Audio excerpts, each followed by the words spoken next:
Di awal ada Top Itipat mendatangi bank. Dia mau minjam uang sebesar 10 juta baht atau sekitar 4,7 miliar rupiah untuk membuka bisnisnya. Teller bank lalu menyuruhnya memberikan alasan kenapa dia harus dipinjami uang sebesar itu. Top lalu cerita, saat masih SMA dia sedang belajar, bukannya mendengarkan guru malah main game online. Top punya item yang langka, terus ada orang yang mau beli seharga 12.000 baht. Langsung transfer ke rekeningnya. Dia pulang minjam buku rekening pamannya dan duit pun cair. Semenjak itu Top terus menjual item game sampai duitnya banyak. Lalu untuk beli mobil menaikinya ke sekolah dan mengajak pacarnya jalan-jalan. Pulang ke rumah, orang tua Top memarahinya, dapat uang dari mana, dituduh ikut taruhan bola. Top menjelaskan semua itu dari hasil ngegame, orang tuanya nggak percaya, dan ibunya meminta Top belajar saja, nggak usah aneh-aneh. Tapi Top bodo amat terus main game sampai lulus sekolah. Dia melihat hasil tes masuk universitas negeri, tapi nggak lolos. Tanpa ada rasa sedih atau kecewa, langsung lanjut main game lagi. Singkatnya dia beli PS dan DVD player. Pulang ke rumah, orang tuanya memarahi Top karena nggak lolos tes masuk PTN. Tapi Top meyakinkan orang tuanya masuk PTS nggak apa-apa, sama aja. Ayahnya marah karena cuma ingin Top kuliah di PTN, karena di PTS itu biayanya mahal guys. Ayah ibunya pun berdebat masalah keuangan untuk nanti kuliah Top. Top di kamar melihat sisa tabungannya menipis dan akun gamenya juga keblokir karena kedeteksi untuk komersil. Dia bingung lalu melihat DVD player yang tadi dibeli. Top kemudian kembali ke toko untuk membeli banyak DVD player. Dia menawarnya sampai deal dan nanti akan dijual kembali. Di rumah, Top menunjukkan DVD player ke Pak Aman dan ibunya, tapi saat dinyalakan ternyata itu barang rusak guys. Dia kembali ke toko ngomel-ngomel ke penjualnya minta garansi pengembalian uang, tapi nggak ada karena itu DVD player bajakan, kalau rusak ya beli baru. Top marah karena nggak diberitahu dari awal lalu membanting ke atas etalase sampai pecah. Penjual marah menampar Top, dia mau dipukul tapi langsung lari terbirit-birit. Top pulang sambil manyun, lalu melihat ayahnya jalan kaki, ia nyuruh masuk mobil. Ayahnya bilang bisnis itu nggak gampang, jangankan anak kecil, orang dewasa saja banyak yang gagal. Dan menyuruh Top lanjut kuliah dimanapun terserah sambil memberikan uang, tapi Top menolaknya guys. Malam harinya dia mengambil jimat ayahnya dan dijual 100.000 baht, uang itu digunakan untuk masuk PTS. Singkatnya Top sudah masuk kuliah, tapi saat di kelas dia nggak mendengarkan, malah menyuruh temannya ngerekam suara dosen mengajar dan keluar kelas. Dia pergi ke tempat pameran mesin, lalu melihat mesin penggoreng kacang otomatis. Kata salesnya mesin itu belum ada yang punya di Thailand. Mendengar itu Top langsung semangat ingin membeli mesin itu padahal harganya mahal. Di rumah Top dimarahi lagi karena membawa mesin itu, tapi Top bilang hanya menyewa seharga 50.000 baht. Top lalu bertanya-tanya ke penjual kacang goreng bagaimana cara membuat kacang goreng yang benar, lalu mencatatnya. Sedangkan temannya di kampus menelepon Top suruh masuk tapi nggak diangkat. Top sudah mendapatkan resep membuat kacang goreng yang enak. Ia menyuruh pamannya mencicipi, ke ibunya juga, dan kacangnya enak guys. Top langsung mencari tempat jualan di mall. Dia bersama pamannya dengan semangat membawa gerobak dan kacang ke tempat jualan. Saat mall dibuka ramai orang tapi nggak ada yang beli. Pamannya sudah teriak-teriak juga nggak ada yang beli. Mereka terus berusaha agar ada yang beli. Top di pasar ngantar pacarnya belanja. Dia mengamati orang jualan gimana caranya biar ada pembeli. Top langsung mencatat kata bonus lalu diskon.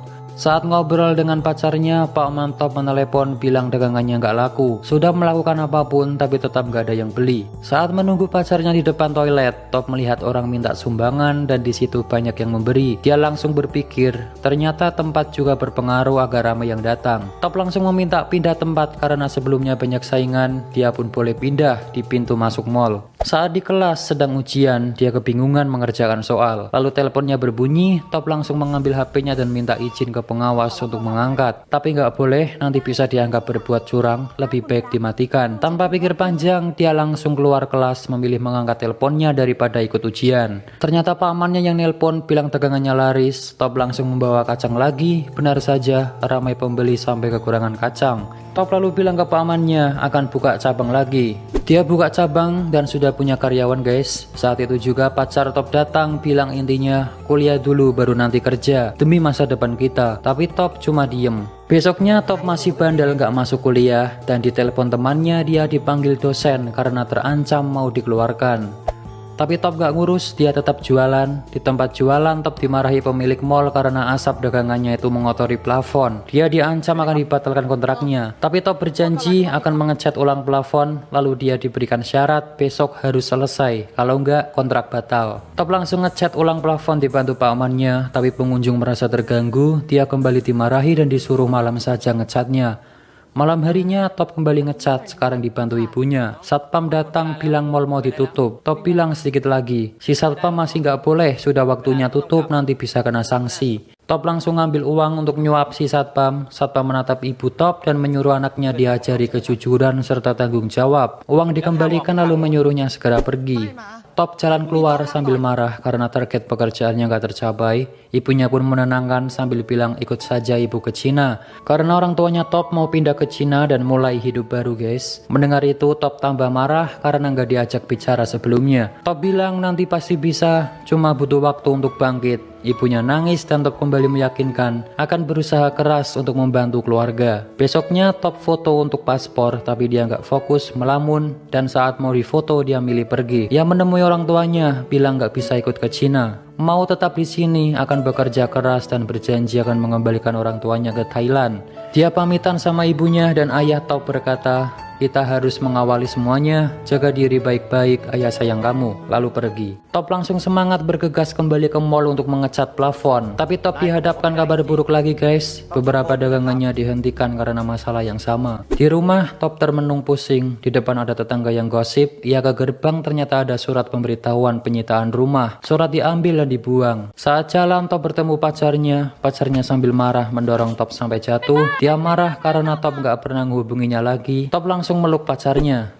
Di dalam mobil Top curhat masalah dagangannya dan si pacar mengajak dia kembali kuliah karena SMA saja nggak cukup katanya. Si pacar lalu memberikan rumput laut kering yang belinya itu jauh, belum banyak dijual di sekitar. Top lalu memakannya, terasa enak dan langsung punya ide. Dia menemui profesor ahli pangan, menanyakan gimana caranya agar rumput laut tetap kering dan gak basi. Dia pun diajari pengemasan yang baik, pakai mesin vakum sehingga oksigen keluar dan lain-lain. Top lalu menjual mesin goreng kacang otomatis dan membeli banyak rumput laut mentah. Rumput laut coba digoreng tapi gak enak, terus dicoba tapi masih tetap pahit, sampai habis banyak tapi tetap belum enak juga.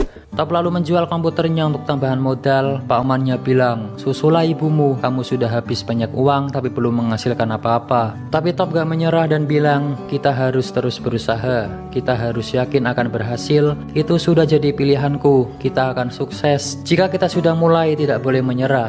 Pamannya pun hanya ngangguk. Top ditelepon pacarnya untuk daftar kuliah. Dia mencoba tes masuk kuliah lagi guys.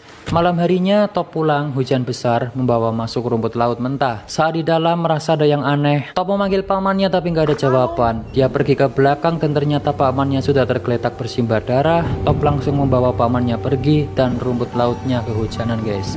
Di rumah sakit Top bersedih karena satu-satunya orang yang selalu membantunya nggak sadarkan diri. Siangnya Top kembali menggoreng rumput laut tapi masih nggak enak. Terus dicoba masih saja nggak enak sampai di kardus habis. Dia lalu melihat rumput laut yang semalam kehujanan, mencoba menggorengnya dan dicicipi. Rupanya kali ini rasanya enak nggak pahit. Penyebabnya adalah ada embun di dalam bungkus karena semalam kehujanan guys. Pamannya sudah baikan, Top lalu menyuruh mencoba rumput laut hasil gorengannya. Dan ya, rumput laut jadi lebih enak dan gurih. Mereka kembali jualan di mall, tapi sekarang ganti jualan rumput laut dan yang beli ramai. Melihat dagangannya ramai, Top menulis 1 juta baht per tahun dan bilang nggak sulit. Ibu Top menelepon menanyakan kabarnya. Lalu ayahnya juga ingin mengajak Top nyusul ke Cina. Dia sudah disiapkan universitas di sana. Top lalu tanya berapa hutang ayahnya dan ternyata jumlahnya 40 juta baht atau sekitar 12 miliar rupiah. Top mendengar itu pun shock.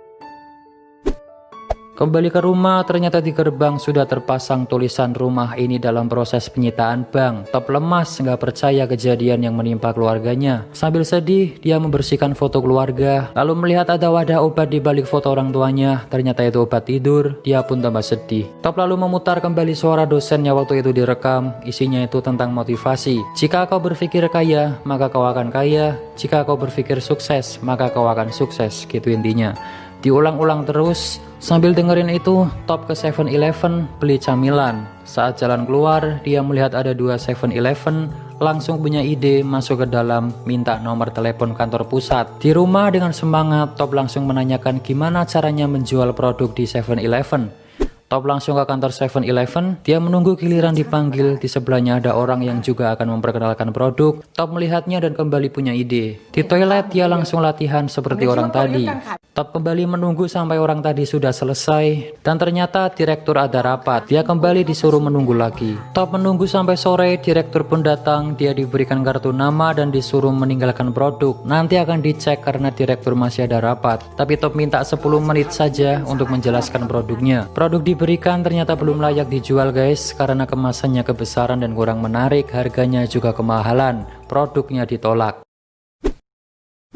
Top kembali ke rumah sambil lesu, ada pacarnya menunggu. Dia marah karena waktu itu Top cuma daftar kuliah tapi aslinya nggak masuk. Pacarnya pun menasihatinya harus kuliah, itu keinginan orang tua. Jadi pacarnya ini sangat ingin Top kuliah, kalau nggak kuliah nggak akan sukses gitu intinya guys. Si pacar juga bilang jika butuh uang dia bisa minta orang tuanya untuk bantu. Karena Top ini orangnya nggak suka minta-minta, dia pun marah lalu masuk, kunci gerbang dan meninggalkan pacarnya. Dia pun nangis. Malam harinya Top lusuh lemas, tidur di samping pamannya sambil nangis dan curhat. Dirinya begitu brengsek, pacarnya sungguh mencintai dan mengkhawatirkannya, tapi Top malah membuat kecewa. Pamannya pun menenangkannya. Esok harinya dia masih nggak menyerah, langsung pergi ke tempat cetak kemasan, menyuruh membuatkan desain yang bagus untuk produknya. Dia minta nama produk diganti yang bagus, tapi kata si pria, nama produknya sudah bagus, Tao Kai Noi, artinya pengusaha muda.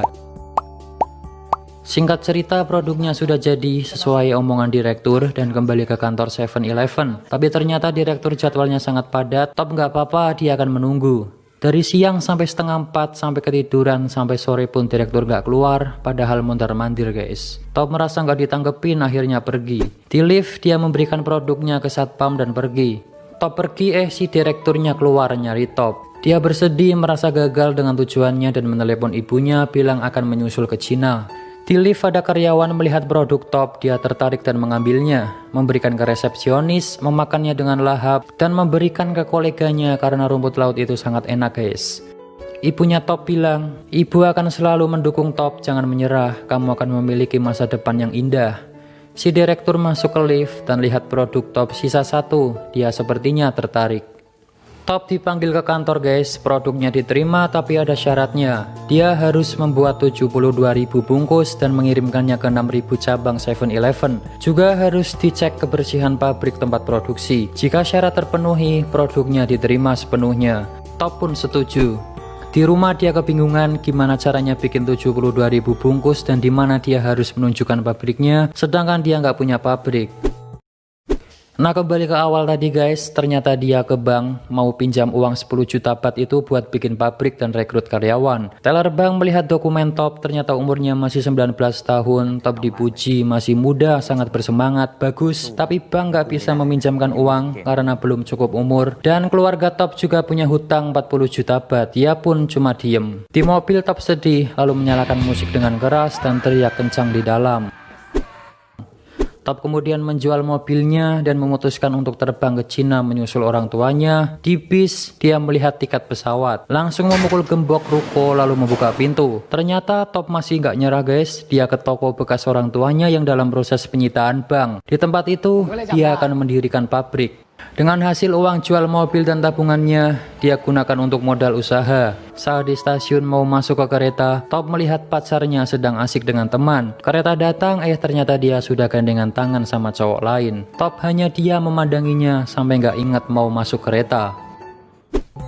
Kembali ke pabrik, Top sudah merekrut karyawan dan sedang menyiapkan pabrik untuk inspeksi. Pabriknya dinamai Tao Kai Noi. Direktur datang bersama orang yang ngecek kelayakan pabrik. Pabriknya dicek dan si Pak Man menyuruh Top nyogok saja agar disetujui. Tapi dia menolak karena nggak mau ibunya dikatain lagi nggak mengajarkan anaknya kejujuran. Pabrik dicek ke dalam dari lampu, penggorengan, pengemasan, dan lain-lain. Selesai mengecek, direktur mengatakan pabrik belum sesuai standar. Masih banyak kekurangan seperti lampu yang nggak ada tutupnya, itu bisa ada debu jatuh ke makanan. Wastafel harusnya pakai keran di kaki, lalu saluran air belum benar. Alkohol yang digunakan bukan untuk cuci tangan tapi itu untuk luka dan lain-lain. Top pun berjanji akan memperbaiki semuanya. Direktur pun akan merundingkan dan memutuskan nanti hasilnya dikirim lewat faksimiles. Saat mau pergi, pamannya menyuruh disuap saja biar keterima. Top mau memberikan amplop itu, tapi langsung pura-pura memberi salam. Singkatnya semua sudah diperbaiki, dari pekerja, rumput laut, lampu, wastafel, pengemasan, dan lain-lain. Mesin faksimiler pun berbunyi dan itu surat dari kantor, tapi suratnya nggak sempurna karena printer habis tintanya. Dia pun menerawang keluar, dilihat-lihat, diterawang-terawang, diraba, ada tulisan gede sendiri terlihat, disetujui. Melihat itu Top pun senang. Target 72.000 bungkus sudah terpenuhi, semua orang bergegas memasukkan ke truk untuk dikirim ke distributor. Top langsung memeluk pakmannya dan berterima kasih sambil bilang sudah menghabiskan apapun yang dimiliki. Jika ini gagal, kita nggak punya apa-apa lagi. Top akan kuliah dan nggak keras kepala lagi. Dia langsung bergegas masuk truk. Sampailah di gudang penyimpanan. Dengan semangat Top menemui kepala gudang, tapi ternyata sudah telat sejam, nggak boleh masuk guys. Top memohon cuma terlambat sebentar, tapi masih nggak boleh. Top sangat memohon karena nasibnya bergantung pada produk itu. Kepala gudang melihatnya, merasa kasihan, akhirnya diperbolehkan masuk. Dia pun sangat senang, saking bersemangatnya sampai mimisan guys. Produk rumput lautnya pun akhirnya dimasukkan. Top lalu nelpon orang tuanya, dia minta maaf dan bilang ayah ibunya nanti bisa kembali pulang. Dia pun nangis. Dijelaskan 2 tahun setelah kerja sama dengan 7-Eleven, Top bisa melunasi hutang ayahnya 40 juta baht dan bisa kembali menempati rumah bersama orang tuanya. Setelah 2 tahun, Top kembali ke bank mengajukan suntikan modal. Dia pun menunjukkan rencananya membangun pabrik yang besar. Dijelaskan saat ini tahun 2010, Top memiliki 2.500 karyawan, mengirim produknya ke 6.000 cabang 7-Eleven, mengekspor camilan rumput lautnya ke 27 negara di dunia. Top juga sudah memiliki perkebunan rumput laut di Korea Selatan. Pendapatan Top tahun 2010 sebesar 1.500 juta baht atau 450 miliar rupiah. Saat ini Top berusia 26 tahun. Top sudah sukses guys. Dia bareng pakmannya naik pesawat, main game, senyum-senyum dan ada kutipan motivasi. Jangan patah semangat walau apapun yang terjadi. Jika menyerah maka habislah sudah. Top itipat dan cerita pun selesai.